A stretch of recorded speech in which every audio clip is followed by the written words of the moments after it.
Olá, meus queridos, tudo bem? Eu sou a Cláudia Leonardes, aqui é o Mãe Literatura e hoje é dia 12. Todo dia 12 é dia de falarmos sobre o 12 livros para 2022. Entramos no último trimestre, reta final. Gente, tá voando, né? Vocês têm essa impressão também? Nossa, eu tenho muito. Parece que eu acabei de gravar um 12 livros, já tá na hora de gravar o do mês que vem. É uma loucura, mas vamos lá.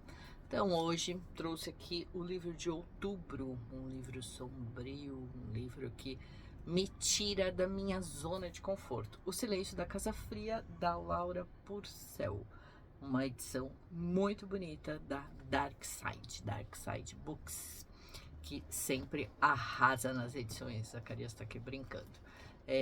Já vou falar um pouco mais sobre a edição para vocês, mas eu quero primeiro falar sobre o livro em si. O livro aqui já estava, a Saúde Zaca, já estava na minha lista. Já há algum tempo eu recebi no lançamento. E a tradução do livro é da Camila Fernandes. Bom, neste livro nós vamos conhecer a história da Elsie. A Elsie é uma jovem casada há pouco tempo que no primeiro capítulo, não é spoiler isso, porque já está logo nas primeiras linhas, ela chega na casa da família que é do marido para o velório deste marido. O marido morreu em algumas circunstâncias assim, aparentemente do coração. Ele tinha ido na frente para que eles chamavam de a Casa da Ponte para preparar a casa para a chegada da Elsie. E aí nós vamos acompanhar todo o desenrolar de uma série de situações extremamente tensas, umas situações assim muito sombrias. A Elsie tem a companhia da Sarah. A Sarah, ela vai funcionar em meio como uma dama de companhia, mas ela era prima do falecido marido da Elsie. E ela passa a viver com a Elsie nesta casa. A Elsie tem um irmão, o Julion. Esse irmão é o irmão mais novo que ela ajudou muito na criação desse irmão, porque ela já era praticamente uma adolescente quando esse irmão nasceu. E eles administravam uma fábrica de fósforos dos pais, né? Os pais deles, eles morreram em circunstâncias bem esquisitas. E com o desenrolar da trama, nós vamos percebendo que, na verdade, esses pais não eram pessoas amorosas, não eram pessoas que protegiam os filhos, principalmente a Elsie. E aí, a autora, eu acho que por um lado foi muito interessante o que ela fez, porque ela deu algumas pinceladas, ela coloca algumas situações muito angustiantes, situações de que remetem a alguns violências e abusos, mas que não são descritos com detalhes, eles são simplesmente insinuados. E tudo isso através do pensamento da Elsie. Então, até para talvez justificar alguns comportamentos dela, o tanto que ela é protetora com relação a esse irmão, e eles conhecem esse marido da Elsie quando ele vai é, comprar, enfim, entrar em sociedade com esta fábrica que estava praticamente falida, que os irmãos não estavam conseguindo administrar da forma que deveria. Então, assim, o que eu achei no geral? É um livro em que eu não posso dar muitos detalhes para não dar nenhum spoiler. Ele é ambientado em 3 fases. Na fase atual, onde a Elsie fala, escutamos os pensamentos, né? A gente lê sobre os pensamentos dela, ela está em tratamento.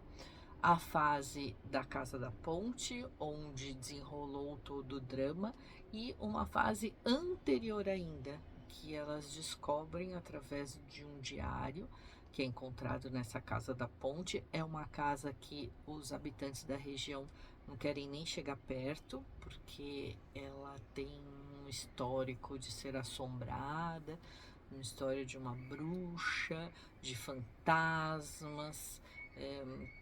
E aí, através desse diário, nós entramos em contato com a trama anterior, que se desenrola 200 anos antes. E nessa trama, nós vamos conhecer uns tipo de uns bonecos de madeira chamado Os Companheiros Silenciosos, que na verdade é o título original do livro em inglês, Os Companheiros Silenciosos. Que aliás eu prefiro particularmente, eu sempre gosto mais de quando a editora mantém o título original. Ela optou por colocar O Silêncio da Casa Fria, eu preferi o título anterior, mas enfim, isso é uma questão pessoal ou uma chatice minha. E aí nós vamos acompanhar todas essas idas e vindas.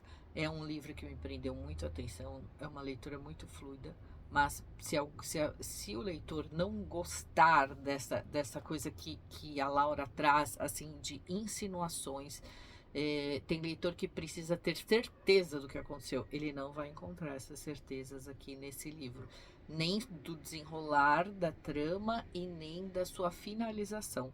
Tem vários pontos que ficam em aberto, tem alguns pontos que eu acho que não foram tão bem amarrados, mas foi uma leitura assim muito intensa. Foi uma leitura que, como eu disse, me faz sair da minha zona de conforto. Há um tempo atrás eu não leria um livro desse. Não é um livro que dá medo, mas é um livro que à noite eu ficava meio assim, eu não gosto de ler esse tipo de livro à noite, porque depois eu tenho uma noite mais agitada, então eu leio mais durante o dia.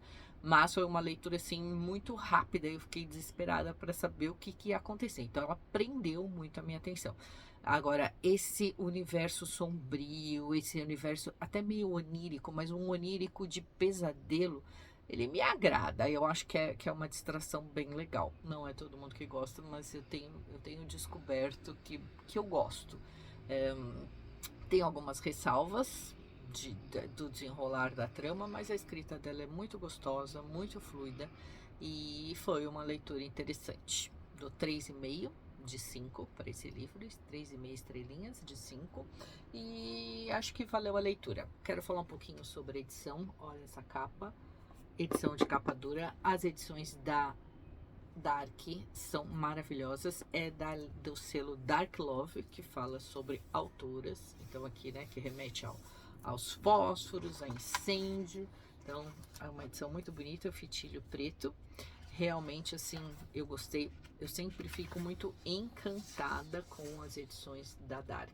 Então todo capítulo começa assim, tem o título, a autora, a chave e onde é desenvolvido. Por exemplo, esse capítulo aqui fala sobre a ponte 1890 e 1865. Lombada também super bonita, contracapa. No final tem os agradecimentos e ela fala um pouquinho sobre a autora, que eu vou ler aqui para vocês. Eu não tô com óculos o tempo todo porque ficam essas luzinhas aqui, né? Da minha luz aqui do meu suporte. Laura Purcell mora em Colchester com o marido e seu porquinho da Índia de estimação. O Silêncio da Casa Fria ganhou o prêmio Westminster Thumping Goodreads Awards de 2018 e foi apresentado nos clubes literários Uibal e Radio 2. Laura Purcell também já foi livreira e escreveu outros romances como Queen of Bedlam, Mistress of the Corset, esse último de 2018. Saiba mais no site dela, Laura Purcell, com 2ls.com. Aí, antes tem os agradecimentos, então realmente é uma edição super caprichada. Eu fiz algumas marcações aqui de algumas coisas que eu gostei bastante. Foi uma leitura bem interessante que me tirou da zona do conforto. Vou ler um trecho aqui que eu assinalei para mostrar para vocês. Nossos medos são muito mais próximos que isso. Temos medo das coisas dentro de nós, sejam lembranças, doenças ou impulsos pecaminosos. Que tal? Aí, quando ela tá no tratamento no Hospital St. Joseph, ela fala assim, começava a sentir a tristeza entranhada nas paredes brancas e no piso frio do hospital. Toda a sua existência se reduzia a uma única cela fechada por grades. Por que os químicos fabricavam medicamentos para despertar as pessoas quando a realidade era sombria e desolada? Preferia os sonhos de Láudano, os tranquilizantes. Intenso, né? Bem intenso. Então, essa é a minha dica de hoje. O Silêncio da Casa Fria, Laura Purcell, editora Dark Side, que é a nossa escolha. Vocês me ajudaram a escolher essa edição linda, caprichada. Eu vi algumas edições com a capa ao fundo preto. Achei essa edição bem bonita, que a Dark escolheu para edição brasileira. Este é o livro deste mês, o livro de outubro do 12 livros para 2022. Agora, conta aqui para mim. Você já conhecia esse livro? Ficou curioso? Quer ler? Qual o seu livro preferido da Dark Side? Conta aqui pra mim. Se você gostou, deixe o seu joinha, se inscreva no canal e me acompanhe, que por aqui eu compartilho o meu amor pela literatura com vocês. Um beijo, turma, e até a próxima.